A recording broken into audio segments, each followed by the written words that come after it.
ان کے منہ پر تھپڑ ہے کہ علی شیر خدا کے ہاں ابو بکر کا کیا مقام تھا، ان کو فالو کرتے ہو تو ان کی اتباع کرو۔ تو یہ یرموک کے مقام پر اکٹھے ہو گئے۔ اب حضرت خالد بن ولید نے ان سے کہا کہ بھائی دیکھیں آپ میں سے کوئی بھی یوں کریں گے کہ کبھی میں امیر، کبھی ابو عبیدہ امیر، یوں سلسلہ چلائیں گے، اس لیے کہ وہاں سے مرکز سے ابھی کوئی ایک اتفاقی طور پر سب کا مشترکہ امیر طے نہیں ہوا تھا۔ میں نے پس منظر ذکر کر دیے، جو پہلے آئے ہوئے تھے ان کو پتہ ہے، لیکن عارضی طور پر خالد بن ولید کو بنایا۔ اب روم والے 2,40,000 آ رہے ہیں اور یہ اپنی اپنی صف بندیاں کی، خیمے لگائے، جس کو کہتے ہیں نا خیمہ گاہ۔ خیمہ گاہ کا مطلب ہوتا ہے کہ لشکر تو لڑیں گے میدان میں، گراؤنڈ میں، لیکن ظاہر بات ہے لشکر کے ٹھہرنے کا ایک مقام ہوگا، ایک جگہ ہوگی، الگ سے ایک گراؤنڈ ہوگا جس میں لشکر والے خیمے لگائیں گے اپنے گھوڑوں کے لیے، مویشیوں کے لیے، اپنے فوجوں کے لیے، اپنے اسلحے کے لیے، سارا سسٹم۔ تو انہوں نے ایک جگہ خیمے وغیرہ لگائے رومیوں نے، اور اپنے خیموں کے ارد گرد انہوں نے خندقیں کھودی، گڑھے کھودے بڑے بڑے، لیول کر دیا، مطلب چھپا مبا دیا اس کو۔ اب خالد بن ولید رضی اللہ عنہ جنگ کا ماہر انسان ہے۔ اب روم والے جو آئے جس انداز سے، اس سے پہلے مسلمانوں کو ایسی فوج، ترتیب والی فوج سے سابقہ نہیں پڑا تھا، واسطہ نہیں پڑا تھا، ڈسپلن، نظم و ضبط، اور پھر ان کا اسلحہ۔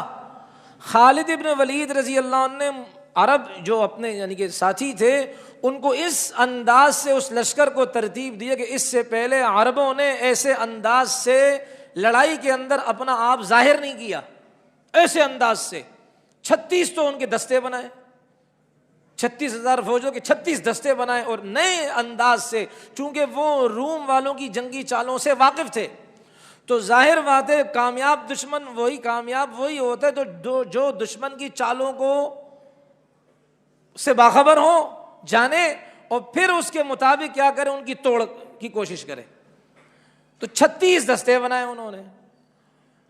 اب ظاہر بات ہے مسلمانوں نے جب دیکھا نا فوجوں کو، تو اب ظاہر بات ہے اس موقع پر مسلمانوں کو ہمت دلانے کی ضرورت تھی کہ ایسا نہ ہو، بھائی وہ بھی تو آخر گوشت پوش کے تھے نا، ایسا نہ ہو زیادہ تعداد دیکھ کر مسلمان کم ہمتی کا شکار نہ ہو جائیں، مسلمان پستی یعنی کہ وہ ان کے جو ارادے ہیں وہ پست ہونا شروع نہ ہو جائیں۔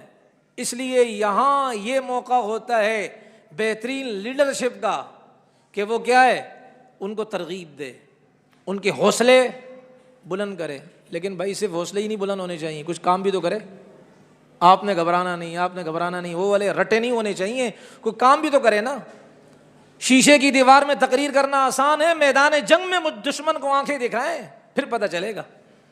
تو خالد ابن ولید رضی اللہ تعالی عنہ نے اب ظاہر بات ہے جب دشمنوں کو دیکھا، اب کیا ہے ہر ایک صحابی جو جرنیل تھا انہوں نے پھر کیا ہے اپنی اپنی خدمات پیش کی۔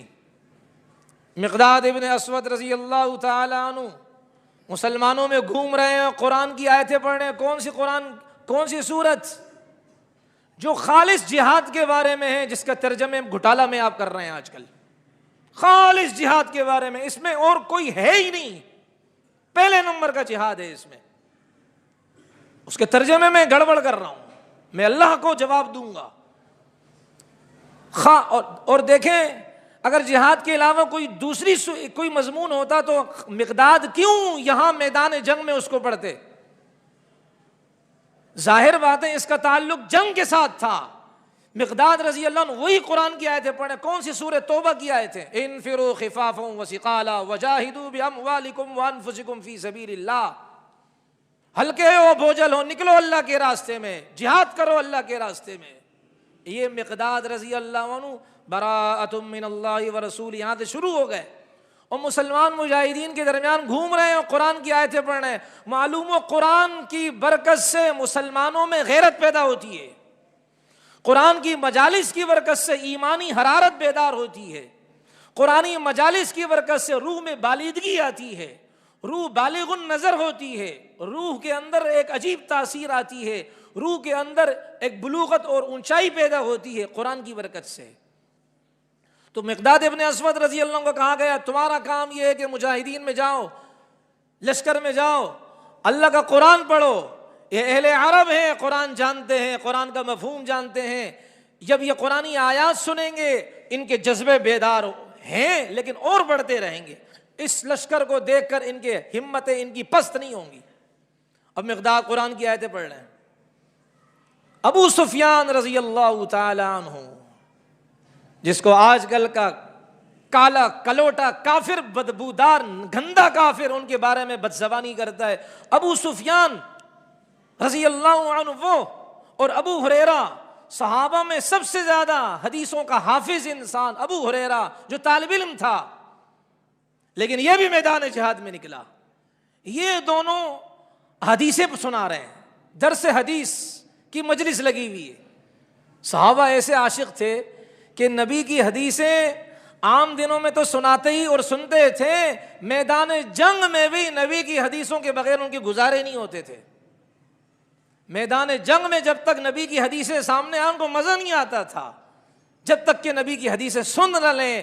ان میں کیا ہے، ایک بے قراری سی ہوتی تھی، بے چینی سی ہوتی تھی. ہمارے سامنے اگر کوئی شادی بیاہ کے موقع پر کوئی مسئلہ بتا دے، مولوی صاحب اپنے پاس مسئلہ رکھو، دنیا کو بھی چلانا ہے، دنیا کے ساتھ بھی چلنا ہے. مولوی صاحب یہ حدیث اپنے، یہ گویا کہ فٹ کر کے اس نے حدیث کا کیا کر دیا، انکار کر دیا، منکر حدیث بن گیا فٹ کر کے. اپنی کمزوری کا اعتراف کرے، بھائی نبی کی حدیث برحق ہے لیکن میں کمزور ہوں، میرے لیے دعا کریں، بات سمجھ میں آتی ہے. لیکن یہ کہ بھائی مولوی صاحب یہ حدیث کو ایک طرف رکھو، جمعہ 8 دن ہوئے ہیں، آپ زیادہ جو ہے نا وہ چھینک رہے ہو، آپ ایک طرف ہو جاؤ، مہربانی ہوگی، ہمیں سب کچھ پتہ ہے. مطلب کیا پتہ ہے؟ شیطان کو بھی تو سب کچھ پتہ ہے، شیطان کو زیادہ علم ہے. لیکن شیطان نے بات نہیں مانی تو کیا ہو گیا، راندہ درگاہ ہو گیا. نام تو اس کا دوسرا تھا، پھر شیطان بڑھ گیا، شیطانہ ای بعود عن رحمت اللہ، مردود ہو گیا، اللہ کی رحمت سے دور ہو گیا.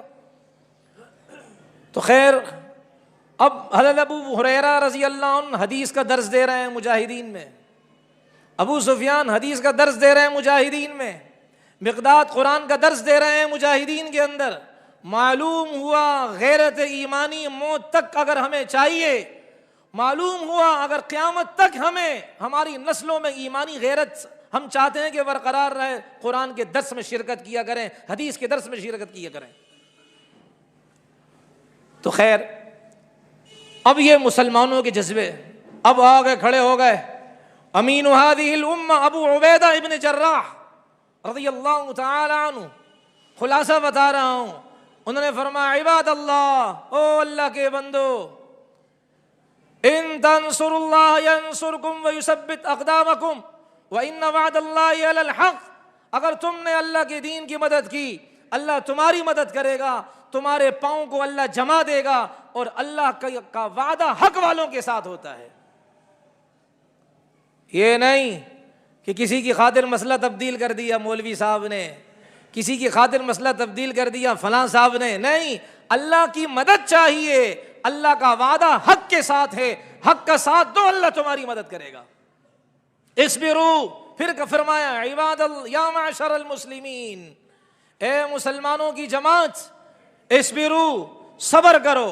صبر کا معنی یہ نہیں کہ وہ تمہیں لاٹھیاں مارے تو تم یوں کرو، یہ صبر کا معنی یہی نہیں ہوتا. ہم نے بس یہی معنی سیکھا ہوا ہے، دین کے بارے میں یہ معنی سیکھا ہوا، دنیا کے بارے میں ہم بھی مارتے ہیں.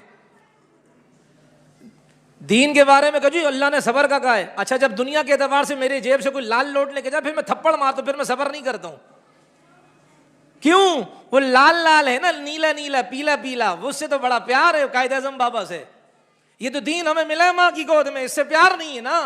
اس لیے کہتے نہیں شریعت نے کہا ہے صبر کرو، اور چھپکلی کدھر گئے. صبر کے ایک معنی تھوڑی آتے ہیں. صبر کا ایک معنی یہ ہے کہ اللہ کی نافرمانی کا دل تقاضا کرے، اپنے آپ کو جما دو، روک دو، نافرمانی نہیں کروں گا.